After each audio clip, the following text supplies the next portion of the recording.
তো দেখো এখন বাজে সকাল 8:30 আর এখন আমি রান্না বসিয়ে দিয়েছি। সকাল সকাল সকাল সকাল রান্না না করে নিলে খুবই সমস্যা হয়, যেহেতু স্কুল থাকে অদ্রিজার। তো ও 9:30 9:40-এর মধ্যে স্কুলে বার হয়। মানে এত সকালে রান্না বসিয়েও আমি ওকে সিদ্ধ ভাত ছাড়া কিছুই দিতে পারি না। তো দেখো গাছের কুমড়ো, এই গাছে তো এবছর অনেক কুমড়ো হয়েছে, অনেক রকম অনেক কটা জায়গাতে গাছ হয়েছিল। তো এক এক জায়গায় এক এক রকম কুমড়ো হয়েছে। এই কুমড়োগুলো না খুব সুন্দর, ছোট্ট ছোট্ট কুমড়ো। তো কুমড়োটা দেখলেই তোমরা বুঝতে পারবে, সে মনে হয় যেন মাখনের মতো, এত সুন্দর লাল হয়ে গেছে, টকটকে লাল, আর এত সুন্দর মিষ্টি খেতে, এত মানে সুস্বাদু খেতে, কি বলবো। তো আজকে একটা কুমড়ো কাটলাম। এবছর কিন্তু ভালোই কুমড়ো আমরা খেলাম, একদম তেল সার ছাড়া বাড়ির গাছের কুমড়ো, স্বাদই আলাদা। তো রান্না বসিয়ে দিচ্ছি। আর কি বলবো, আমাদের সঙ্গে যে কেন এরকম ঘটছে, কি মানে কি কিছু জানি না, আমরা একটুও ভালো নেই। ভগবান যে কি চাইছেন আমাদের, কেন যে আমাদের পরিবারের মধ্যে এমন ঝড় উঠেছে, এমন ঝড় যাচ্ছে, এত সাফার করতে হচ্ছে আমাদের, কেন জানি না। তো সব কিছুর পিছনে নিশ্চয়ই কারণ আছে, এটাই জানি যে ভগবান নাকি যা করে মঙ্গলের জন্য করে। কোনটা যে কি মঙ্গলের জন্য করে সেটা আমার বোধগম্য হয় না। তবে হয়তো কোনো না কোনো কারণ থাকে, কিংবা নিজেদেরও গাফিলতি থাকে, সেটাতে হয়তো হতে পারে। তো চলো, কি হয়েছে পরবর্তীতে সব বলছি।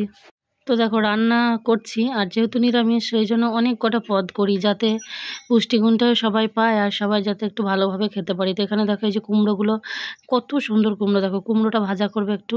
আর এখানে ঝিরিঝিরি করে আলু কেটে, আলু আর পটল ভাজা করে নিচ্ছে, আর মুসুর ডালটা সিদ্ধ করে রেখেছি, মুসুর ডাল করব। আর করব পাঁচমিশালি সবজি, যেটা ওই যে আলু, কুমড়ো, ভেন্ডি, কাঁঠাল দানা, চিচিঙ্গা ছিল একটু। আর এই যে দেখো কুমড়োটা, দেখেছো মানে এত সুন্দর কুমড়োটা। শুভ সকাল বন্ধুরা, আরও একটি নতুন ভিডিওতে তোমাদের অনেক অনেক স্বাগত। যে যেখানেই আছে আশা করি সকলে খুব ভালোই আছে, আমরাও ভালোই আছি। কীরকম ভালো আছি আস্তে আস্তে পরে তোমাদেরকে বলবো। তো যাই হোক, সকাল থেকে সামনেই আসা হয়নি, কারণ সকালটা এতটাই ব্যস্ততায় কাটে, তার উপর আবার কোনো কিছু পরিস্থিতি ঠিক নেই আমাদের। এই পরিস্থিতি যে এত খারাপ হচ্ছে, কেন হচ্ছে সেটাও জানি না। তো রান্না বান্না বসিয়েছি, এর মধ্যে অর্ধেক জায়গায় খাইয়ে দিয়েছি, আর তোমার দাদাভাই ওর কাজে গেছে, মুড়ি খেয়ে গেছে, সকালে ভাত খাই না। রান্না আমার সব কিছুই প্রায় কমপ্লিট হয়ে গেছে এখন, মানে সবই হয়ে গেছিলো। এখন অদ্রিজা আবার বলছে যে আমাকে একটু মোটা মোটা করে আলু ভেজে দিতে, এখন সেটাই করছি ওর জন্য।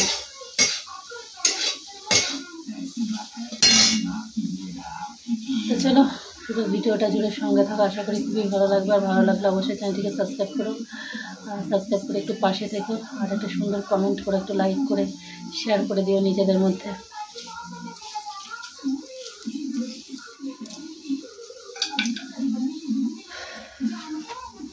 তো চলো, কী কী রান্না করলাম আর কী কী বাকি হচ্ছে সেটাই তোমাদেরকে একটু শেয়ার করে নিয়ে চলো।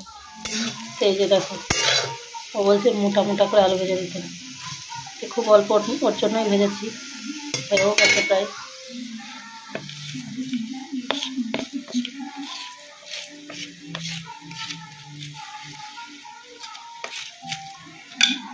আর করেছি, এখানে প্রথমে ভেজেছিলাম সরু সরু করে আলু আর পটল, এটা অন্যদিন খুব পছন্দ করে, ও বলে যে এইভাবে করতে, কিন্তু আজকে নাকি ওর ভালো লাগছে না এটা। আর এখানে দেখো খুব মোটা মোটা করে কুমড়ো ভাজা করেছি।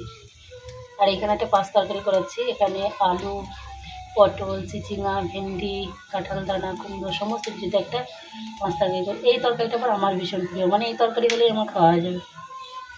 আর এখানে দেখাইছে পটল পুড়িয়েছি, পটল পুরো অর্ধেকটা এখনো ছাড়ানো হয়েছে, এখন এগুলো ছাড়াতে বাকি আছে। আর এখানে অর্ধেকটার জন্য পোস্ত বেটে রেখেছি, কাঁচা পোস্ত লঙ্কা দিয়ে লবণ সর্ষের তেল দিয়েছি, এটা মেখে দেবো। এইটা আমরা সবাই পছন্দ করি, কিন্তু পোস্তর এখন এতটাই দাম যে সবাই আর প্রতিদিন খেতে পারি না, তবে মাঝে মধ্যে খাই। আর ও যেহেতু এখন নিরামিষ, তো ওর বাচ্চা মানুষ খেতে অসুবিধা হয়, ওকে প্রত্যেক দিনই বেটে দেওয়ার চেষ্টা করি।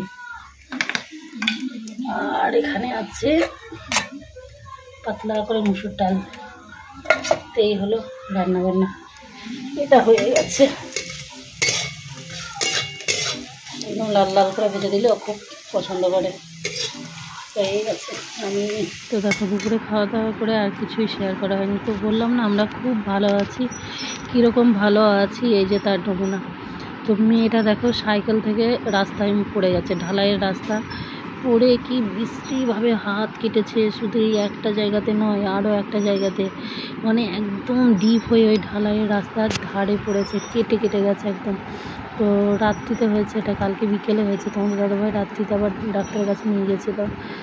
এই পরিস্থিতি আমি সেদিন সিঁড়ির মধ্যে এমন পড়লাম যে আমার মাজায় পিঠে এত লাগলো যে সেই ব্যথা যন্ত্রণা নিয়ে 24 ঘন্টা আমি যন্ত্রণায় ভুগছি। কষ্টের মধ্যে আমাকে তবু সংসার কাজকর্ম করতে হচ্ছে। তারপরে এই যে মেয়ের পরিস্থিতি, মেয়ে হাত নাড়াতে পারছে না, এত ব্যথা করছে হাতটা, আর প্রচুর ডিপ হয়ে ওখানে কেটে ছাল উঠে গেছে একদম, দেখেই ভয়ঙ্কর। উঠবা তো কেন জানি না আমাদের সঙ্গে এরকম হচ্ছে, কি জন্য হচ্ছে সেটাও জানি না। তো শরীর মন কোনোটাই ভালো নেই, কোনো কিছু আমাদের সঙ্গে ঠিক হচ্ছে না, কেন যে এরকম হচ্ছে কিছুই জানি না। নিজে সব সময় ব্যথা যন্ত্রণায় মানে পারছি না কাজ করতে, তবুও করতে হচ্ছে। তোমাদের দাদাভাই অনেক হেল্প করছে, তার উপর মেয়েটার এই পরিস্থিতি। তো মন মেজাজ খুব খারাপ যে এরকম হুটহাট বিপদগুলো আমাদের সঙ্গে কেন ঘটছে। ভগবান নাকি যা করে মঙ্গলের জন্য করে, মানে কতটা কি মঙ্গলের জন্য করে আর এর পিছনে কি কারণ আছে জানি না। মেয়েটা এত বাজেভাবে পড়েছে যে হাতে ওর ভীষণ ব্যথা, নড়তেও পারছে না। আর সেই দেখে নিজের শরীর ভালো নেই, আবার এই পরিস্থিতি দেখে নিজের হাত পা নড়ছে না, মানে ভালো লাগছে না একদম। তো যাই হোক, বেশি কিছু মানে নিজের শরীর নিয়েই কিছু পারছি না, তার উপর মেয়ের ওই অবস্থা। তো ভিডিও তো কিছুই করতেও পারছি না সেইভাবে। তো একটুখানি তোমাদের সঙ্গে শেয়ার করলাম, কীরকম লাগলো অবশ্যই একটু কমেন্ট করে জানিও। আর এর কি কোনো প্রতিকার আছে তোমরা একটু জানিও, যে আমাদের সঙ্গে এরকমগুলো কেন হচ্ছে, এত হুটহাট করে বিপদ আমাদের পরিবারের সঙ্গে কেন হচ্ছে। তো চলো ভিডিওটা এখানেই শেষ করলাম। সকলে ভালো থেকো, সুস্থ থেকো, আবারও দেখা হবে নেক্সট ভিডিওর সাথে। ততক্ষণের জন্য টাটা।